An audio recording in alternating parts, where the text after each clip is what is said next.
ஹரி ஓம். இன்னைக்கு ஐப்பசி பௌர்ணமி.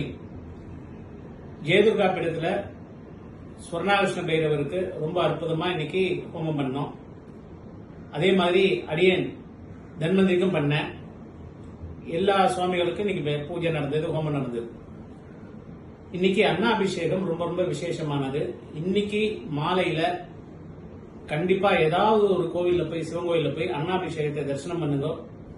அது நமக்கு வாழ்க்கையில மேலும் மேலும் நிறைய வெற்றியை தரும்.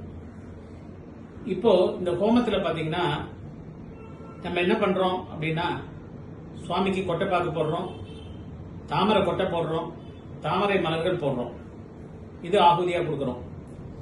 இதெல்லாம் இந்த ஸ்வர்ணத்தை தரிசனம் பண்றதுக்கான ஒரு பூஜையா பாக்குறோம். அதே மாதிரி சுவாமி சன்னதியில ஸ்வர்ணத்தினாலே அர்ச்சனை பண்றோம். இந்த ஸ்வர்ணம் அப்படிங்கிறது ஆயுர்வேதத்துல ஒரு மிகப்பெரிய ஒரு மருந்து. நிறைய விஷயத்துக்கு இந்த ஸ்வர்ண பஸ்மம் உபயோகப்படுத்துறோம். அதே மாதிரி உடல் நலனுக்கு ஆயுர்வேதத்துல சொல்ற மாதிரியே ஹோமியோபதியில பாத்தீங்கன்னா ரொம்ப அற்புதமா ஆரம் மெட்டாலிக்கம் சொல்லுவோம். இந்த ஆரம் மெட்டாலிக்கம்ங்கிறது கோல்டு.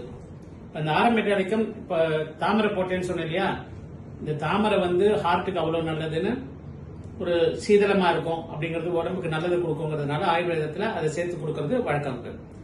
அதே மாதிரி இப்ப கோல்டுன்னு எடுத்தீங்கன்னா ஆரம் மெட்டாலிக்கம் பாருங்களேன், ரொம்ப அற்புதமா ஹோமியோபதியில என்ன சொல்றாங்க அப்படின்னா, sensation as if heart stopped beating for 2 or 3 seconds. டக்குன்னு ஹார்ட் ஒரு செகண்ட் 2 செகண்ட் நிக்கிற மாதிரி, 2 to 3 செகண்ட்ஸ் நிக்கிற மாதிரி அவங்களுக்கு தோணும்.